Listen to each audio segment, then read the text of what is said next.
하나님, 우리가 기록된 하나님 말씀을 들었습니다. 특별히 예수님의 가르침을 들었습니다. 이 안에 담긴 하나님의 은혜의 말씀을 우리로 듣게 하시고 또 깨닫게 하시고 우리 삶 속에서 살아 역사하시는 하나님을 보게 하시고 또 그 말씀에 순종할 수 있도록 성령을 통하여 우리를 도와주시옵소서. 주 예수 그리스도의 이름으로 기도하옵나이다. 아멘. 오늘 많은 교회들이 아버지의 날을 또 기념하고 축하하며 하나님을 예배합니다. 지난달에 있었던 어머니의 날, Mother's Day나 또 오늘 있을 Father's Day, 혹시 그 기원을 아십니까? 이게 미국에서 시작됐더라고요. 그리고 정말 공교롭게도 거의 같은 해에 그 첫 사건이 시작됩니다. 그게 1908년입니다. 그리고 정말 공교롭게도 한 스테이트에서 이 두 가지의 사건이 같이 일어나는데 그게 웨스트 버지니아입니다. 그리고 두 사건, 이 두 날, 아버지의 날과 어머니 날이 시작된 이 두 사건의 그 시작은 교회였습니다. 그래서 오늘날까지도 교회들이 아버지의 날, 어머니의 날을 셀러브레이트 하고 있는 것 같습니다. 어떤 일이 있었냐면 웨스트 버지니아가 그때만 해도 탄광으로 유명했었죠.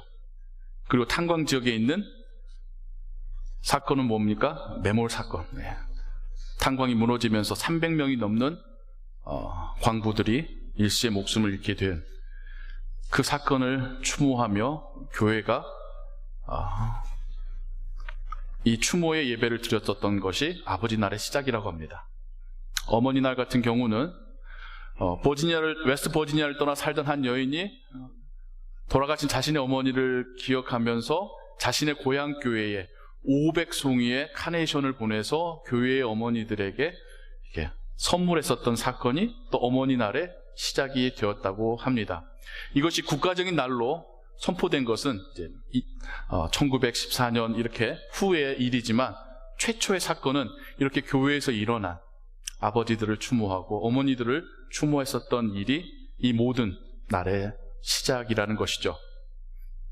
뭐 그렇다고 해서 아직 살아계셨는데 내가 이걸 받아도 되냐라는 생각하실 수 있는데 그것보다도 그만큼 독재 이민자의 아버지로서 그 이민 가정을 이끌고 돌보고 살아오셨던 여러분들의 삶과 노고에 축하드리고 감사드리는 마음에서 또 우리 교회도 함께 셀러브레이트하며 여러분들에게 선물하며 자그마치만 그런 마음의 표현을 하고 있습니다. 또 가정 중에는 홀로 자녀를 키우신 분도 있지요. 아버지 혼자서 아버지 목, 어머니 목을 다 하시는 분이 있고 어머니 혼자서 어머니의 목뿐만 아니라 아버지의 역할까지 다 하시는 가정도 있습니다. 그래서 아버지 날, 어머니 날은 그분들이 또 허전함을 느끼실 텐데 저는 또 이렇게 생각해요. 하나님이 그분들을 통해서 아버지의 역할, 어머니의 역할 다 하게 하셨으니 Father's Day든 Mother's Day든 같이 모두 축하받으시고 함께 셀러브레이트 하실 자격이 있지 않을까. 그래서 오늘도 우리가 함께 단지 아버지만이 아니라 아버지처럼 교회를 가정을 돌보셨던 여러분 모두에게 주시는 하나님의 축복의 메시지가 되기를 소원합니다. 하나님께서는 어머니를 통해서나 아버지를 통해서 각 가정을 돌보게 하시죠. 성경을 보면 좋은 어머니는 찾기가 쉽습니다.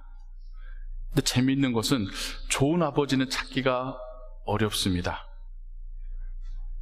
노아도 썩 좋았던 아버지는 아닌 것 같아요. 아들을 저주하기까지 하잖아요. 술 취해가지고 고주망태도 했잖아요. 이삭도 에서와 야곱 중에 한쪽을 편애하다가 형제끼리 사단이 나죠. 야곱도 자신의 아들들 중에 요셉을 편애하다가 다른 형제들이 요셉을 구덩이에 빠뜨려서 팔아버리기도 하고요.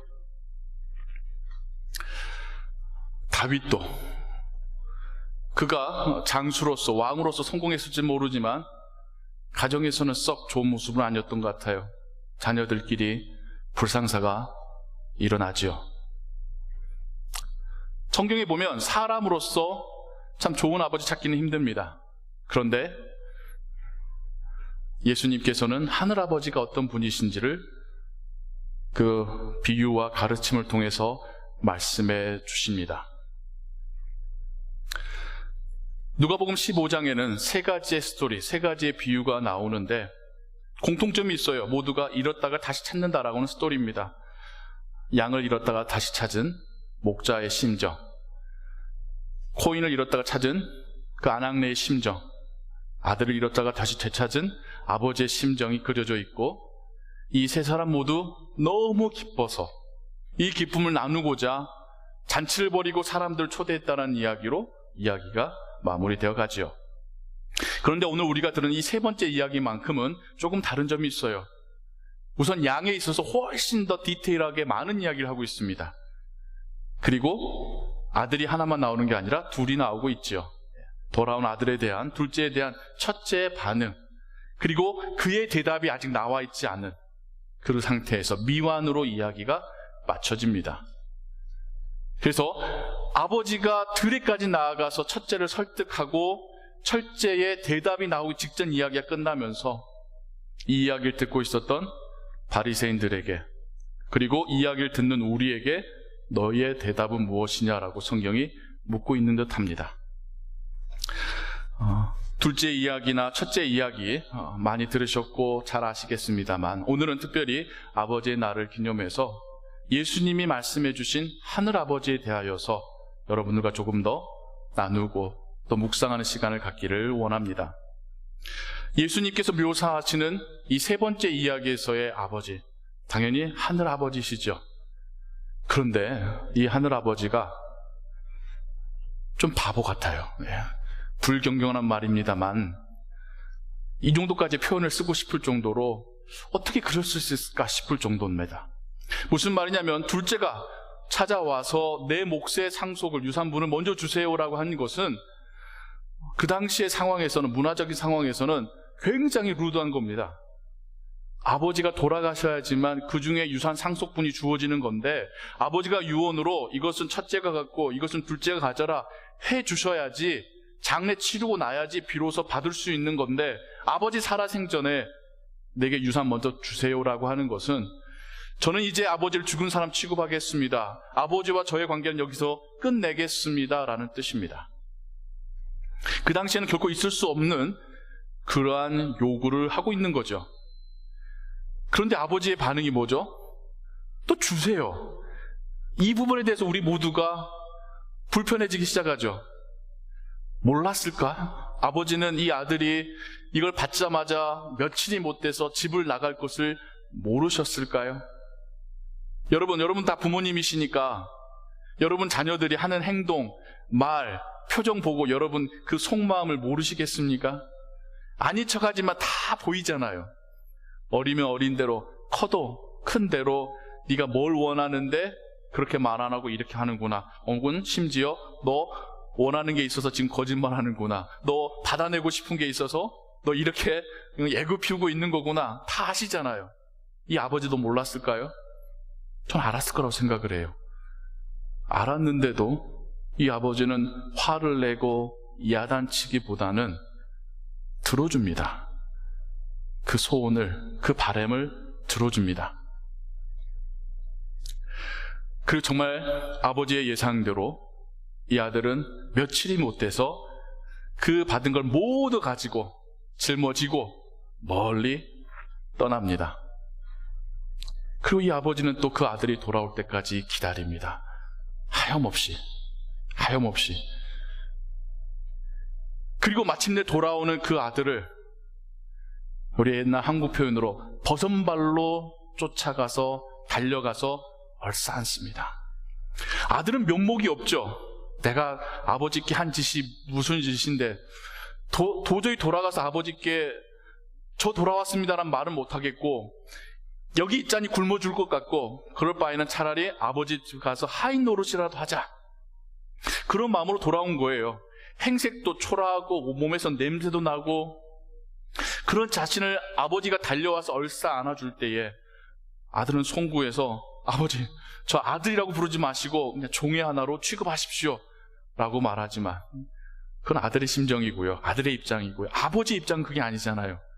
살아서 돌아왔다는 것에 감격하며 얼싸안고, 왜 그랬니? 어떻게 살았니? 네가 어떻게 이럴 수 있니? 내가 준 거 다 어디 갔니? 뭐 하나 묻지 않으시고, 괜찮아. 이렇게 돌아왔으니 괜찮아.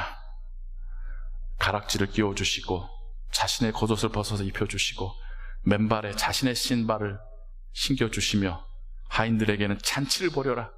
내 아들이 살아 돌아왔다. 기뻐합니다. 그 어떤 원망이나 비난도 없이 그냥 그렇게 받아주시는 바보 같은 아버지의 사랑이 예수님이 말씀해 주시는 이 이야기 가운데 하나님에 대한 묘사로 기록되어 있습니다.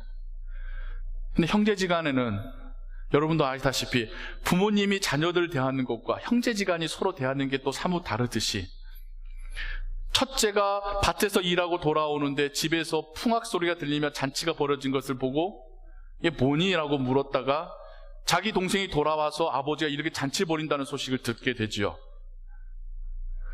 얼마나 화가 나고 치밀어 오르는지 집으로 가던 길을 돌이켜서 밭으로 가버립니다. 들로 나가버립니다. 그런데 아버지가, 둘째는 마냥 기다리셨던 아버지가 첫째를 위해서는 들까지 나갑니다. 손수, 집에는 잔치를 벌여놓고 둘째가 돌아와서 기뻐하던 그 아버지가 우선 여기 있어, 우선 먹고 있어 하고는 첫째를 만나러 들에까지 나아가십니다. 그리고는 첫째의 그 모든 원망을 다 들어주시죠. 성경의, 한글 성경보다 영어 성경에는 조금 더 실감나게 표현한 게 I've been slaving. 내가 노예처럼 살았지 않습니까? 그렇진 않았을 것 같아요. 그런데 막 아버지에게 막 원망을 쏟아 부으려고 하니까, 내가 아버지를 위해서 노예처럼 일해왔는데 어떻게 나한테 이럴 수 있어요? 왜 그랬을까요? 첫째는 왜 그랬을까요? 사람들에게 그래도 너는 괜찮은 아들이야, 너만큼은 아버지 곁을 지켜주는구나, 너만큼은 아버지를 섬기는구나 라는 이야기, 그 프라이드, 그거 자기가 계속 간직하고 싶었었던 그런 마음이었을까요? 돌아온 둘째, 자신의 동생을 용서하고 받아주는 마음이 아버지와 형은 확실히 다르네요. 그런 첫째에게마저도 아버지는 야단치지 않고 내 모든 것이 네 거지 않느니, 내 동생이 살아 돌아왔지 않느니 설득하고 그 모든 비난을 들어주면서도 그를 감싸주고 계십니다. 이제 첫째 아들의 대답이 미완으로 남겨져 있습니다. 이 아버지는 어떻게까지 이렇게까지 바보스러울 정도로 사랑이 많으신 걸까요? 무리한 요구에도 화내기보다는 들어주시고, 뻔히 잘못된 길을 갈 걸 알면서도 허락해 주시고, 하염없이 기다려 주시고, 돌아오자마자 받아주시고 회복시켜 주시고, 때로는 삐져있고 토라져 있어도 얼러주시고 위로해 주시고 그 불평 다 들어주시는 아버지의 바보 같은 사랑이 예수님의 이 세 번째 패러블의 비유에 담겨져 있는 이야기입니다. 우리의 하늘 아버지가 이런 분이시라는 거죠. 우리가 그동안 하나님께 무리한 요구하고 하나님의 마음을 아프게 하는 기도했었을 때에도 하나님은 들어주시고 때로는 응답해 주시고, 우리가 하나님 보시기에는 저 고생길인데 거길 꼭 가려고 하니? 라고 하는 길마저도 존중해 주시고, 그래? 그럼 한번 가봐. 하지만 잊지 마. 내가 너와 함께 있을 거고 네가 언제든 돌아오면 난 받아줄 거야. 이것마저도 네 인생의 좋은 경험과 교훈이 될 거야. 우리를 지지해 주시고 기다려 주시는 하나님 아버지, 다 잃고 맨발로 돌아왔을 때에도 괜찮아, 지금부터 다시 시작하면 돼, 여전히 넌 내 아들이야 받아주시는 하늘의 아버지, 신앙생활 하다가도 불평하고 짜증내고 원망해도 다 들어주시며 내가 너 사랑하는 거 알잖아, 기억해봐 라고 위로해 주시는 하늘 아버지가 우리의 아버지시라는 겁니다. 그리고 하나님은, 예수님은 우리의 아버지들이 그런 아버지 되어주시기를 바랍니다. 아버지들이 이렇듯 하나님 아버지처럼 아이들의 이야기에 들어주시고, 때로는 내가 생각할 때는 고생길인데 싶을 때에도 나 한번 가고 싶어요 할 때, 그래 한번 열심히 해봐, 내가 도와줄게. 다 잃고 실패해서 돌아올 때에도 괜찮아, 다시 시작할 수 있잖아, 아빠가 있잖아 말해줄 수 있는 아버지. 불평내고 짜증낼 때에도 왜 그랬니? 아, 그게 그렇게 힘들었니? 들어줄 수 있는 아버지. 하나님은 우리가 그런 아버지가 되어주기를 바라십니다. 그러라고 우리에게 하나님의 귀한 영혼들을 우리의 자녀라는 이름으로 우리에게 보내주셨습니다. 몇 년 전에 읽었었던 글 중에 미국의 상담 심리학자가 200명이 넘는 유랑 여성들을 일대일 개인 상담하고 인터뷰한 내용을 정리해서 발표한 내용 중에, 그들에게 어쩌다가, 물론 직업에는 귀천이 없다고 하지만 그 누구도 바라는 직업은 아니잖아요. 그 누구도 행복하게 그 일을 하고 있는 사람은 없잖아요.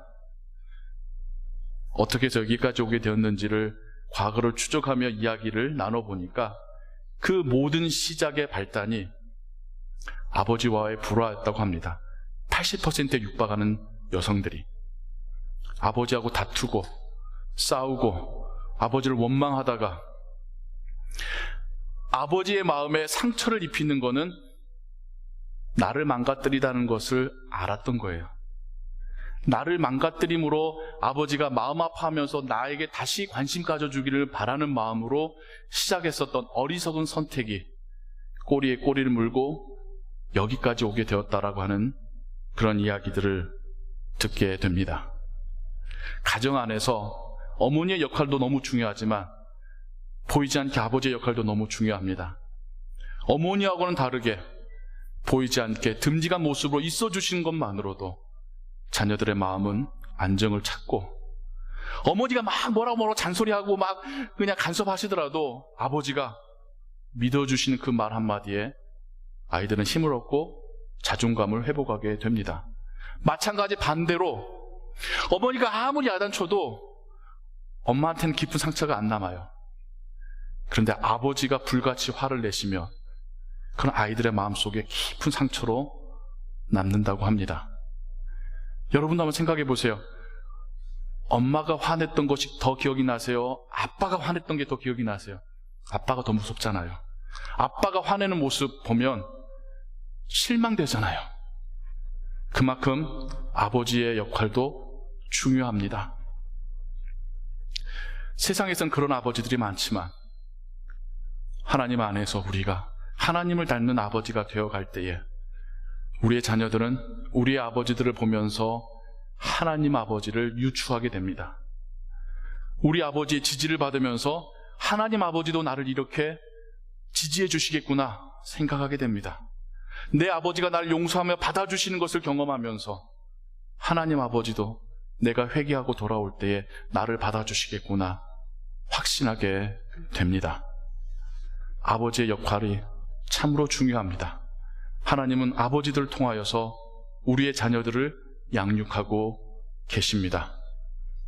세상에 나아가서 일터에서 참 많이 힘들게 일하시고 때로는 억울한 것도 참아가시고 때로는 지쳐있는데도 또 집에 돌아오셔서 집을 돌보시는 우리의 아버지들 참 수고 많으시는데, 그것만이 아니라 정말 우리 가정에 그 영적인 평안함과 성장이 듬직한 아버지들의 그 모습에 있음을, 아버지의 넉넉함과 인내와 지지에 있음을 우리가 말씀 통해서 발견하기를 원하고, 오늘 특별히 아버지의 날을 우리가 함께 셀러브레이트 하면서 그동안 수고해 오셨던 우리 아버지들에게 우리의 가정에서는 감사의 말을 전하고, 우리 아버지들이 더욱더 하나님께서 우리를 축복하시고 양육하시는 그 통로로 쓰임받을 수 있도록 축복하며 기도하는 오늘 하루가 되기를 소원합니다. 우리 함께 기도하겠습니다. 하나님, 우리 아버지, 하나님이 우리의 영원한 아버지이십니다.